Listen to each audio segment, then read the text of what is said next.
Assalamualaikum warahmatullahi wabarakatuh. Perkenalkan, namaku Nurul Aulia Ramadhani. Kalian bisa panggil aku Aul.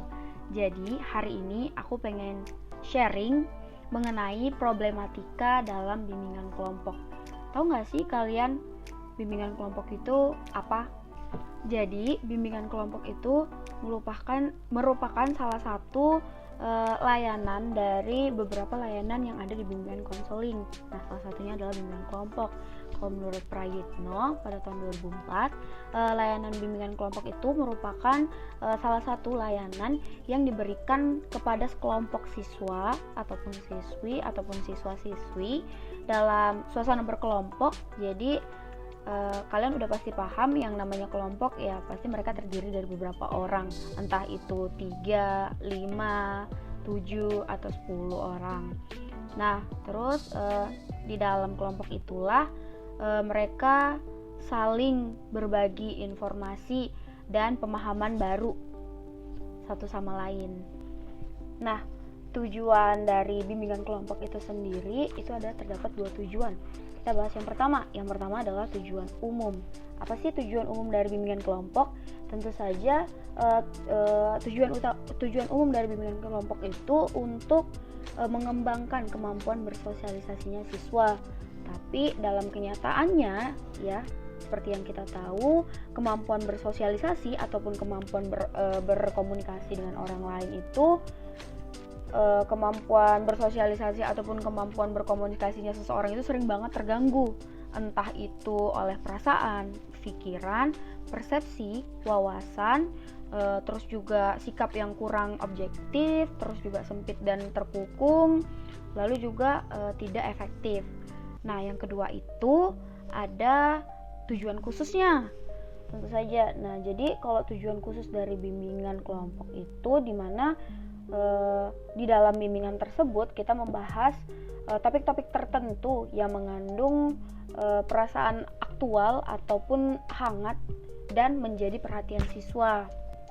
Nah, dengan adanya dinamika kelompok yang intens ke arah topik-topiknya tuh, jadi itu tuh bisa mendorong pengembangan baik itu perasaan, wawasan, pikiran, persepsi, terus sikap yang menunjang juga, terus sikap yang menunjang itu dalam artian bisa diwujudkan tingkah laku ke arah tingkah laku yang lebih efektif. Terus dalam hal ini tuh kemampuan yang ditingkatkan itu berkomunikasi baik itu verbal maupun non verbal. Nah, sesuai dengan judulnya, ini kan problematika dalam bimbingan kelompok. Jadi terlebih dahulu, problematika itu seperti permasalahan yang terjadi dalam bimbingan kelompok. Nah, jadi selama proses dari bimbingan kelompok itu kan pasti ada saja terdapat masalah-masalah yang terjadi. Jadi ya itu yang bakalan kita bahas. Nah, di dalam problematika bimbingan kelompok itu sendiri tuh ada sekitar 7 problematika yang dihadapi ketika proses bimbingan kelompok sedang terjadi. Jadi kita bakalan bahas satu-satu, tapi tidak akan saya jelaskan secara mendalam karena saya hanya ingin fokus ke salah satu subtopik di antara 7 subtopik yang ada di antara 7 problematika yang dihadapi ketika proses konseling itu sedang berlangsung. Nah, yang pertama itu ada konflik, terus ada negosiasi, terus ada konformitas, terus ada kerjasama, terus ada kepercayaan, keterbukaan, terus juga ada umpan balik. Nah, yang pertama tuh ada konflik. Apa sih konflik itu? Jadi, kalau menurut Thomas pada tahun 1992, konflik itu bermula saat seseorang, misalnya nih ketika si anggota kelompok yang pertama ini merasa bahwa si anggota kelompok yang kedua itu merugikan dia, makanya jadinya si anggota kelompok yang pertama ini akhirnya terlibat konflik dengan anggota kelompok yang kedua. Nah, yang kedua itu ada negosiasi. Apa sih negosiasi itu? Jadi, negosiasi itu adalah ketika 2 orang atau lebih yang memiliki pemikiran yang berbeda-beda itu berusaha untuk merundingkan atau bernegosiasi untuk mencapai kesepakatan bersama. Lalu yang ketiga itu ada konformitas. Jadi konformitas itu merupakan suatu bentuk pengaruh sosial di mana individu mengubah sikap dan tingkah lakunya itu menuju ke arah yang sesuai dengan norma sosial. Yang keempat itu ada kerjasama. Nah, kalian tahu sendiri kan kalau kerjasama itu merupakan sekelompok orang yang secara bersama-sama mengerjakan sesuatu agar sesuatu yang dikerjakan itu terasa lebih mudah daripada ketika kita mengerjakannya secara individual. Nah, selanjutnya itu ada kepercayaan. Apa sih kepercayaan itu? Jadi, kepercayaan itu adalah ketika kita mengakui kejujuran sekaligus kemampuan seseorang yang sekiranya itu bisa memenuhi harapan yang kita inginkan. Kemudian ada keterbukaan. Jadi keterbukaan diri itu merupakan atau adalah ketika seseorang itu mengungkapkan reaksi atau tanggapan terhadap situasi yang sedang dihadapi serta memberikan informasi mengenai masa lalu yang tentunya relevan atau yang berguna untuk memahami tanggapan kita di masa ini. Kemudian ada keterbukaan. Jadi keterbukaan diri itu merupakan kegiatan ketika kita membagikan informasi secara verbal mengenai diri sendiri, baik itu perasaan, pikiran, pendapat, ataupun pengalaman yang diberitahukan kepada orang lain, atau kalau dalam bimbingan kelompok itu kepada teman sekelompok kita, yang dilakukan secara akurat, secara sengaja, dan juga secara sukarela. Lalu yang terakhir itu ada umpan balik. Jadi umpan balik itu adalah proses yang sangat penting ketika kita sedang melakukan bimbingan kelompok. Umpan balik itu berupa pemberian informasi balik kepada anggota kelompok ataupun kepada siswa, di mana dari umpan balik inilah siswa dapat mengetahui bagaimana proses bimbingan kelompok yang telah dilakukan. Nah, tadi itu merupakan 7 problematika yang ada dalam proses bimbingan kelompok.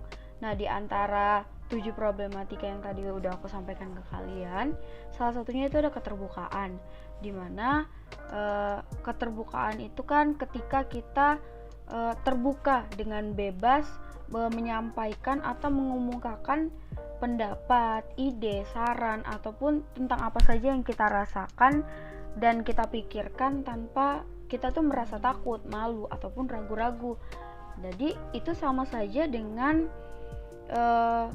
asas keterbukaan yang ada di bimbingan konseling, di mana individu atau siswa-siswa yang ada dalam proses bimbingan kelompok bisa dengan leluasa, dengan bebas, dengan percaya diri menyampaikan apa saja yang ingin mereka sampaikan, ingin mereka ceritakan selama proses bimbingan kelompok sedang berlangsung. Nah, di dalam keterbukaan selama proses bimbingan konseling ini juga kan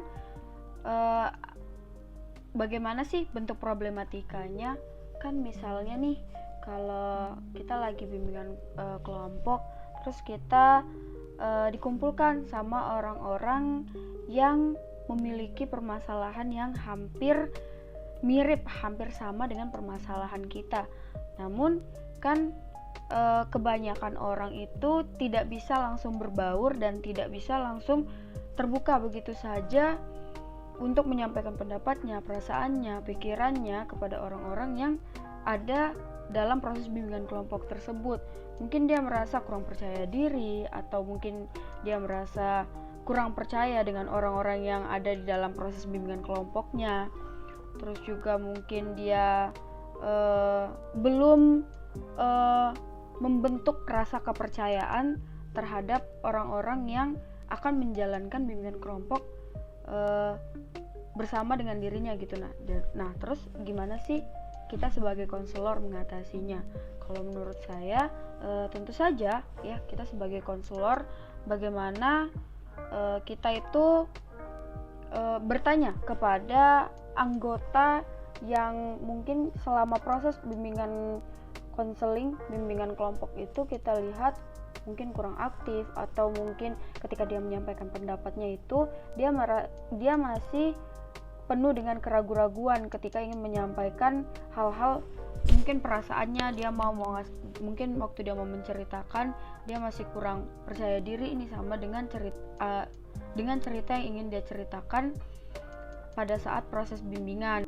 Sebagai konselor, kita bisa juga nih sampaikan kepada siswa yang akan menjalani proses bimbingan kelompok mengenai tentang asas keterbukaan tadi, di mana mereka saat proses bimbingan kelompok itu sedang berlangsung, mereka itu bisa dengan bebas menyampaikan perasaannya, cerita-cerita yang ingin mereka ceritakan, pengalamannya, terus juga pemikiran mereka, itu mereka bisa sharing dengan terbuka dan juga tanpa adanya keraguan di dalamnya gitu. Nah, mereka nggak perlu takut, tidak perlu merasa ragu, mereka bisa dengan pasti menyampaikan apa yang ingin mereka bagikan kepada teman-teman sekelompoknya selama